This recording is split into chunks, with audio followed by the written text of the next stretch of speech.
Assalamualaikum warahmatullahi wabarakatuh. Bismillah, alhamdulillah, wassalatu wassalamu ala rasulillah Sayyidina wa maulana Muhammad ibn Abdillah. La hawla wa la quwwata illa billah. Qalu subhanaka la ilma lana illa ma 'allamtana innaka antal alimul hakim. Qala rabbi shrah li sadri wa yassir li amri wahlul 'uqdatam min lisani yafqahu qawli. Amma ba'd. Hadirin sidang jamaah Jumat. Loh, sidang jamaah. Alhamdulillah, karena sing ngantuk ibu-ibu. Saking semangat sidang jamaah Jumat. Hadirin jamaah salat subuh ingkang sami minulya, alhamdulillah. Monggo kita lanjutaken ngaji kitab Mabadiul Fiqih.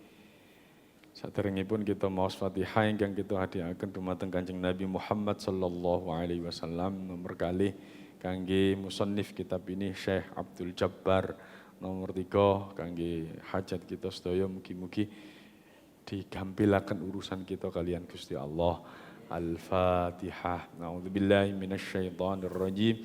Bismillahirrahmanirrahim. Alhamdulillahirabbil alamin.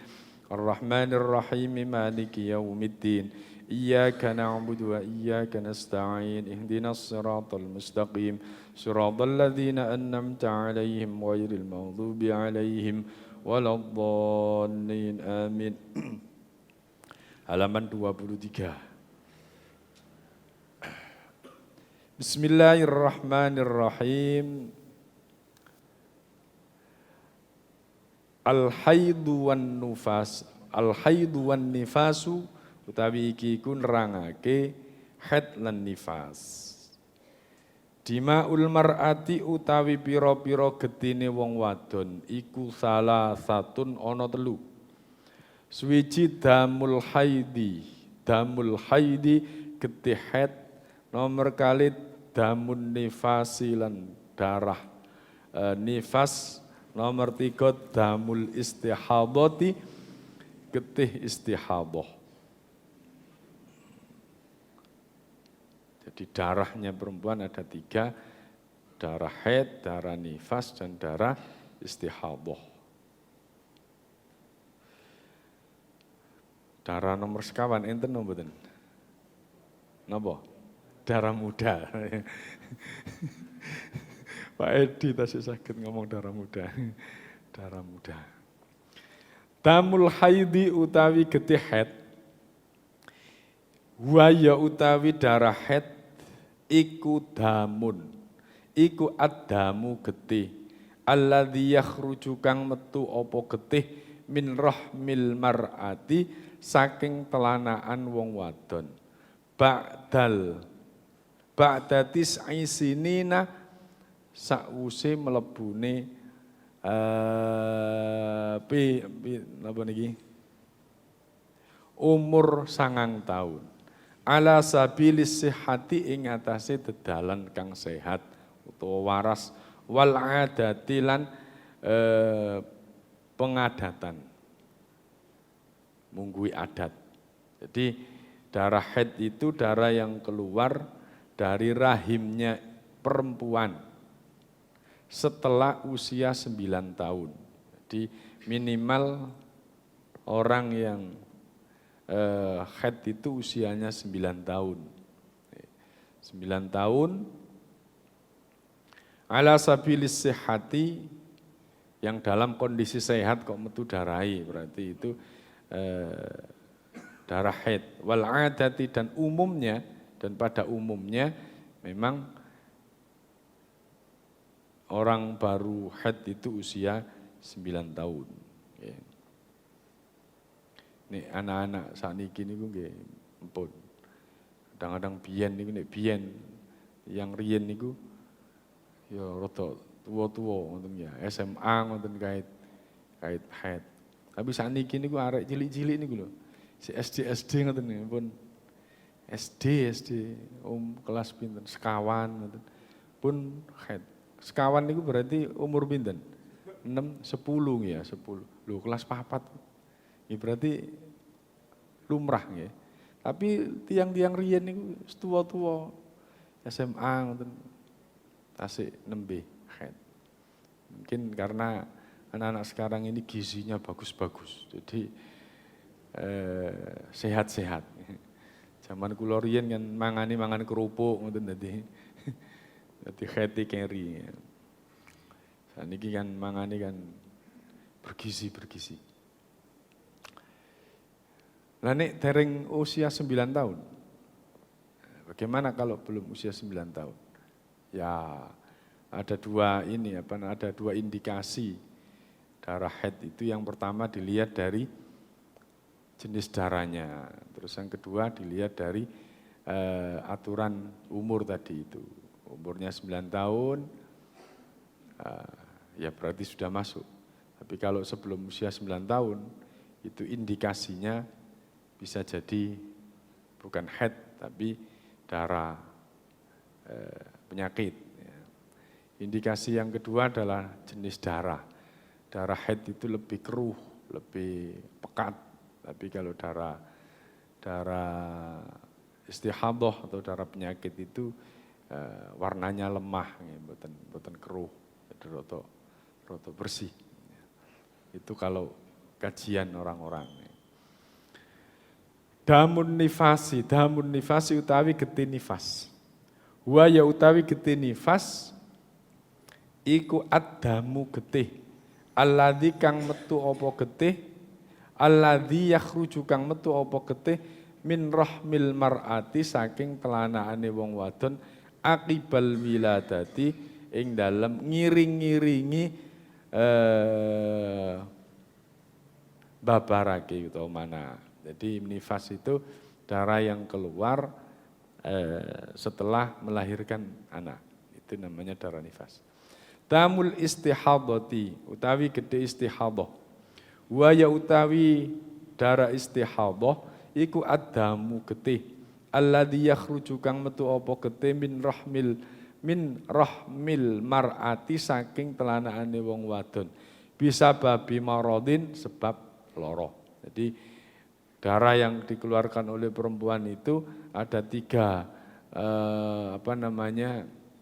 definisi. Jadi ini termasuk haid atau ini termasuk nifas atau yang terakhir istihadhah.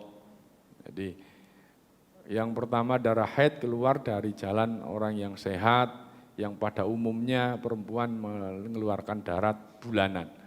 Terus yang kedua adalah darah nifas karena melahirkan.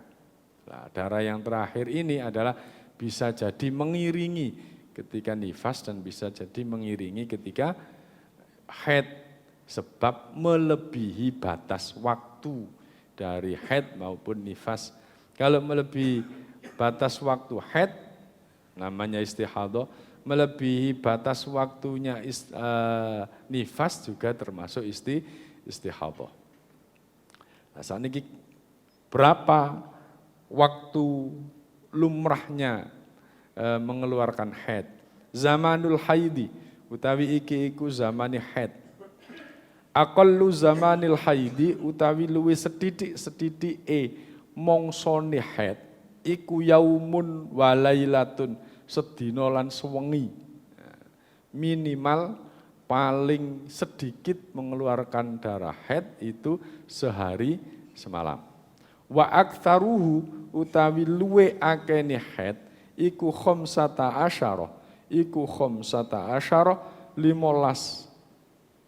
apane yauman dinane bilaya liha serta wengine.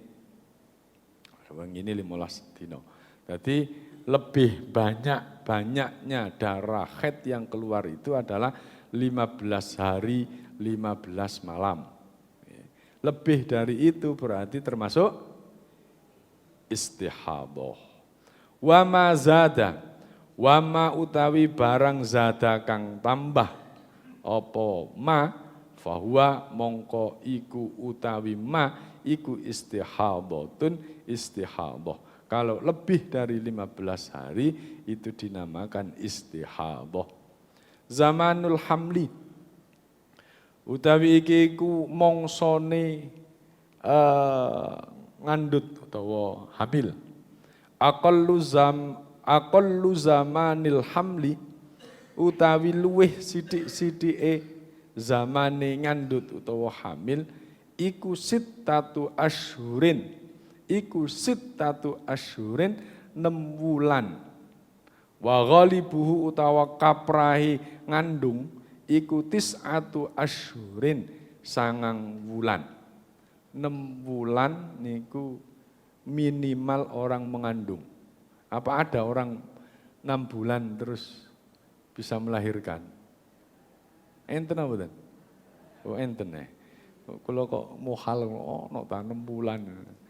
Tapi ternyata memang dari kajian Al-Qur'an itu, 6 bulan itu memang dari kajian Al-Qur'an, bahwa di Al-Qur'an itu dijelaskan bahwa masa orang mengandung sampai menyapih anaknya, masa mengandung sampai menyapih anak itu 30 bulan.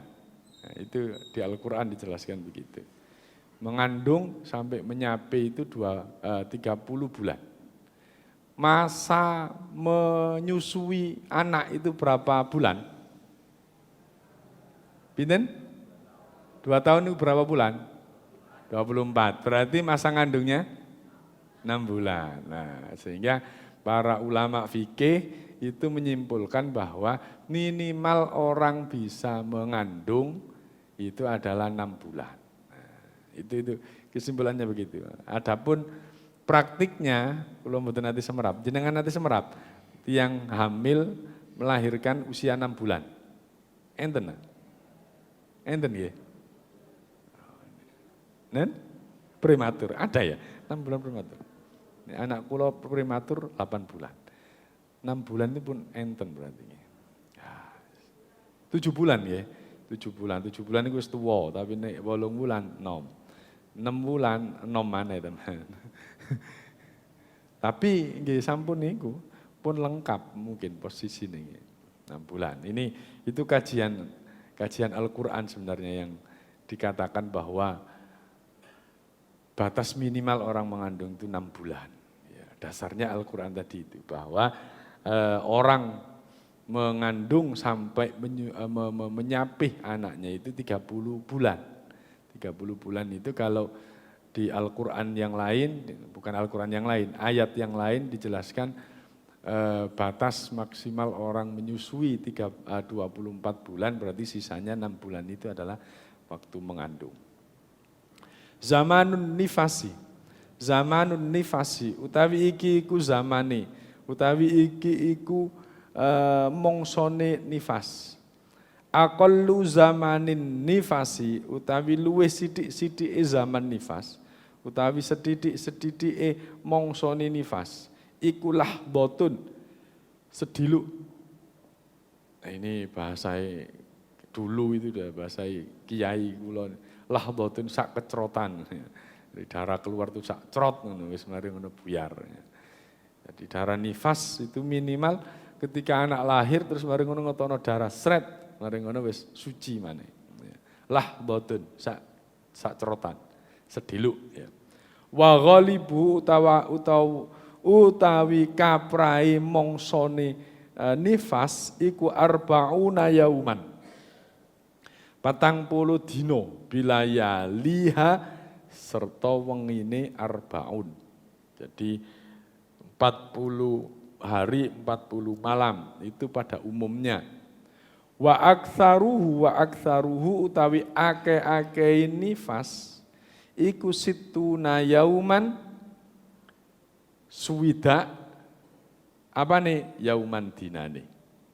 Wa malan barang zata kang tambah apa ma fa mongko utawi ma iku istihadhatun istihadah. Jadi batas maksimalnya dari nifas adalah 60 hari. Lebih dari 60 hari itu dianggap sebagai istihadah. Kenapa kok diidentifikasikan begitu? Kenapa diidentifikasikan nifas, diidentifikasikan haid, kenapa dikatakan sebagai istihadah? Karena masing-masing kedudukan haid, nifas dan istihadah itu ada larangan-larangan khusus. Nah, yang harus kita fahami. Jangan dianggap itu haid terus kemudian padahal itu istihadah. Padahal larangannya beda. Contoh, ini dianggap iki haid wis padahal wis istihadah. Nah, kalau haid itu kan tidak boleh sholat dan tidak boleh puasa. Padahal sudah istihadah di luar waktunya haid. Maka padahal istihadah itu sholatnya tetap wajib nomor wajib. Jadi kita harus bisa mengidentifikasi, mengelompokkan, mengklasifikasi. Oh, iki masuk haid, iki masuk nifas, iki masuk istihadah. Biar kita tahu saya ndak boleh apa ketika saya istihadah, saya ndak boleh apa ketika kita haid. Apa saja yang tidak dibolehkan, ma utawi barang. Yahrumu kang haram apa ma alal muhditsi ngatasi wong kang hadas, hadasan asghara kelawan hadas kang cilik. Apa saja yang dilarang ketika kita berhadas kecil? Napa mawon? Gara-gara hadas cilik niku. Gara-gara hadas cilik napa? Napa? Angin, terus napa lagi? Untuk perempuan terus? Nah, hadas cilik niku ya semua yang membatalkan wudu. Wudu ini kan hadas cilik apa hadas gede? Nah, hadas cilik. Sehingga apapun yang membatalkan wudu itu berarti berhadas kecil. Apa saja yang tidak boleh ketika kita berhadas kecil? Yang pertama as-sholatu, sholat. Gak oleh sholat. Tapi ini praktek sholat asal namanya? Asal praktek sholat. Wat tawafu lan tawaf. Nomor kali tawaf. Tawaf itu tidak boleh berhadas atau nopo? Atau ya tidak boleh ngentut pas tawaf ngentut. Nah, maka ya harus wudu. Alhamdulillah panjenengan nanti ziarah mereka di samping-sampingnya itu, pojok-pojok itu ada tempat wudu, sakit wudu terus melanjutkan tawafnya. Bagaimana dengan menyentuh perempuan Pak saat tawaf itu? Ya, sehingga ada kebijakan dari masing-masing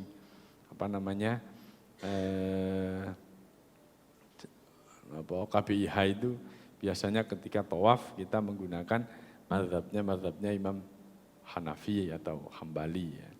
Kalau menyentuh perempuan tidak batal. Ya. Tapi menurut kula kok nggih mboten menyentuh juga. Sakmono akeh dewi-dewi kok lanang dewi perempuan dewi. Wa tawaf nomor 3 wa massul mushafi. Wa massul mushafi. Lan demek mushaf. Demek mushaf ae gak oleh apa maneh gawa. Wa hamluhu lan gawane mushaf. Ndak boleh membawa mushaf. Kalau dalam kondisi berhadas kecil. Lah nek niku beto HP sing enten Al-Qur'ani ketika batal wudunya, boleh napa mboten? Boleh. Lih, enten Al-Qur'ani lho. Len? Diputusno dhewe. Ayo, ya napa? Wis, kan gak oleh nggawa kata apa itu tulisan Allah atau apapun di dalam jeding ya, dalam napa niki kamar mandi. Pas nggawa pipis teng ngene toilet, nggawa HP sing HP-ne ana Al-Qur'ane. Asal napa mboten?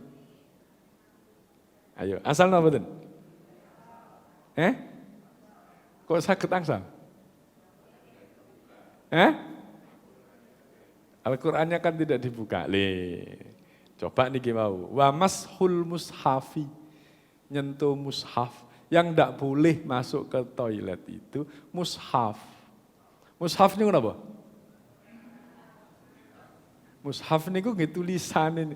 Lembaran-lembaran sohifah itu. Sohifah itu lembaran-lembaran tulisan itu. tulisan. Nek nggone HP niki kan mboten tulisan, itu kan cahaya yang masuk saja.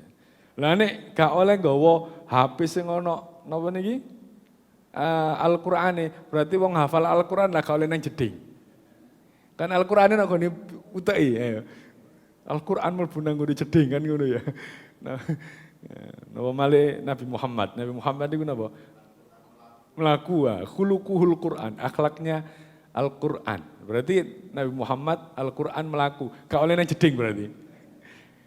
Boleh, kenapa? Karena bukan mushaf. HP boleh dibawa ke toilet. Kenapa? Karena bukan mushaf. Tapi juga benar tadi yang disampaikan, karena tidak dibuka. Ya ojo sampai buka HP nanggone jeding, maca Al-Qur'an gayamu. Nanggone jopo gak tau maca Al-Qur'an, ngene jeding gawe Al-Qur'an. Itu yang disebut dengan mushaf.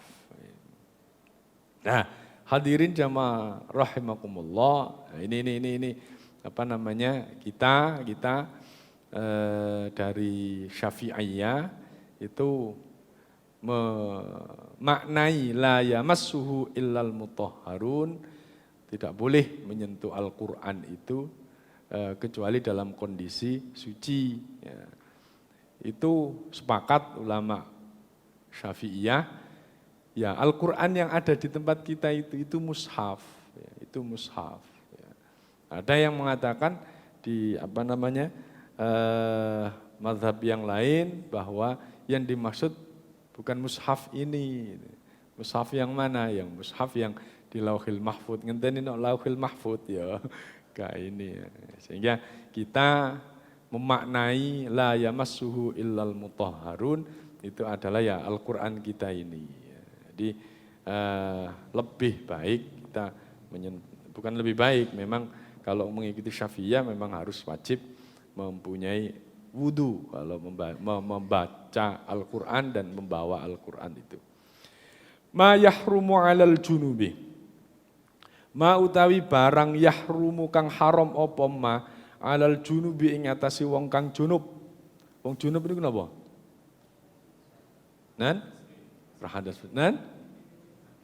Berhadas besar, hadas besar ini.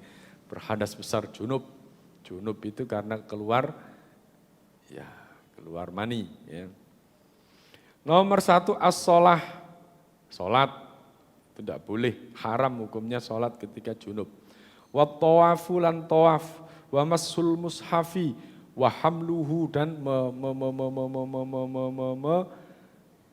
dan gowo hamil itu membawa Al-Qur'an. Wa qiraatul Qur'ani lan maca Al-Qur'an.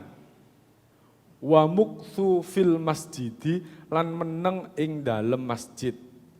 Nah, ini yang sama, sholat, tawaf, mashul mushaf dan hamel, menyentuh dan membawa Al-Quran sama dengan ketika kita berhadas kecil.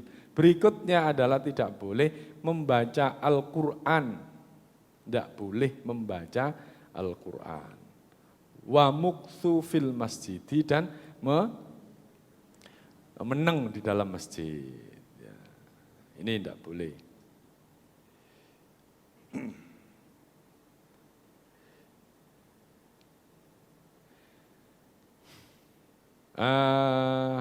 Lanjut. Meneng nok masjid gak boleh. Ma yahrumu, ma utawi barang yahrumu kang haram apa ma'alal haidi ing atase wong haid wan nufasa ilan wong kang nifas. Nomor 1 as-sholah wa tawaf wa mashul mushaf wa hamluhu dan membawanya. Wa qiraatul Qur'ani dan membaca Al-Qur'an bagi orang yang nifas dan haid tidak boleh membaca Al-Qur'an. Wal muktsu lan napa? Napa niku? Tenguk-tenguk. Bahasa nek kita tenguk-tenguk barang ya. Wa muktsu lan tenguk-tenguk. Lha niku tengok-tengok niku. Tengok-tengok. Tengok-tengok lan meneng. Fil masjid ing dalam masjid. Jadi ndak boleh diam di masjid, ndak boleh Tidak boleh diam di masjid, tidak boleh membaca Al-Quran, terus tidak boleh berpuasa, wal istimta'u dan tidak boleh seneng-senengan sama suami istri, bima baina surrah war rukbah. Tidak boleh ya wis berhubungan antara suami istri ketika nifas dan haid. Bon, Bapak Ibu, jadi apa niki membaca Al-Qur'an, ya, membaca Al-Qur'an ketika nifas, ketika haid itu tidak boleh. Ya, baca Al-Qur'an. Tapi ada beberapa ulama yang mengatakan kalau tidak diniati dengan membaca Al-Qur'an itu boleh. Yaitu diniati dengan apa? Ada kan orang zikir itu, zikir apa niki? Zikir sore, zikir pagi, itu kan bacaan Al-Quran semua itu, banyak yang bacaan Al-Quran ya. Itu boleh diniati dengan zikir. Terus yang kedua, kalau ini baca Al-Quran memang untuk ini, untuk apa namanya, orang-orang yang hafalan Al-Quran. Ya. Orang yang hafalan Al-Quran, minimal orang hafalan Al-Quran itu sehari harus menuntaskan 5 juz minimal. Ya, untuk ngelalarnya itu 5 juz, ada yang sampai 10 juz. Kalau tidak dibaca ya hilang. Kalau 15 hari haid tidak pernah baca, ya hilang. Sehingga ulama-ulama ada yang mengatakan boleh, asalkan dengan niatan adalah untuk untuk zikir ya, diniati untuk zikir dan untuk belajar. Menang di masjid, ya, menang di masjid. Itu ya ulama-ulama kontemporer saja sebenarnya. Kalau ulama Syafi'iyah itu berat ya. Orang yang haid itu tidak boleh melintas di masjid. Melintas atau diam di masjid itu tidak boleh, ya, tidak boleh. Tapi ulama-ulama kontemporer ya, ulama-ulama kontemporer itu alasannya kan yang penting kan tidak sampai netes kan, tidak sampai netes di masjid, tidak sampai netes di masjid. Itu boleh katanya begitu. Tapi kalau kita lihat di sini itu adalah jangankan diam, ya, lewat saja itu tidak boleh, lewat saja tidak boleh. Ternyata setelah saya tanya, ya, saya tanya kepada ulama-ulama sepuh, kenapa kok enggak boleh itu ya? Kenapa enggak boleh? Itu ada alasan etika. Ada alasan etika. Ada alasan tasawufnya di situ. Ya. Dalam pandangan orang yang kasyaf, ya, orang yang kasyaf itu mata hatinya dibuka, ya, mata hatinya dibuka. Orang yang dalam kondisi haid atau nifas, itu kalau dilihat dari orang yang kasyaf, itu beliau melihat orang yang nifas atau haid itu kayak tubuhnya ini isinya darah toh. Kelihatan darah. Jadi orang tapi bentuknya darah. Bentuknya orang tapi rupanya darah semua. Sehingga memang ya ulama-ulama Syafi'iyah itu kan cenderungnya kan dekat dengan haliyah atau ngelakoni sufi ataupun tasawufnya kan tinggi. Ya. Saya tanya begitu, saya melihat orang yang haid itu badannya ya badan biasa, tapi apa? Kelihatan darah semua. Nah, coba, nek kelihatan darah begitu itu terus ono di masjid, pantes mboten? Nah, gitu. Nggak pantasnya itu. Oleh karena itu kajiannya adalah kajian sufi, kajian tasawuf, kajian gak pantas di masjid. Sehingga masih tetap ulama-ulama Syafi'iyah itu cenderung sudah tidak boleh di masjid, di luar saja. Ya, itu. Ulama-ulama yang sekarang itu kan, ya yang namanya fikih itu yang kelihatan secara dohir saja. Yang dihukumi hukum itu memang kelihatan yang di dohir saja. Yang dohir itu tidak sampai kepada tasawufnya. Sehingga asal ya ilatnya itu kenapa kok tidak boleh? Itu kan dikhawatirkan jatuh ininya darahnya. Maka ditutup tidak sampai jatuh kan tidak apa-apa kan, itu ilatnya. Secara fikih ya boleh-boleh saja ya. Tapi ulama-ulama Syafi'iyah lebih cenderung kepada kehati-hatian dan cenderung kepada adabnya kita melakukan itu semua.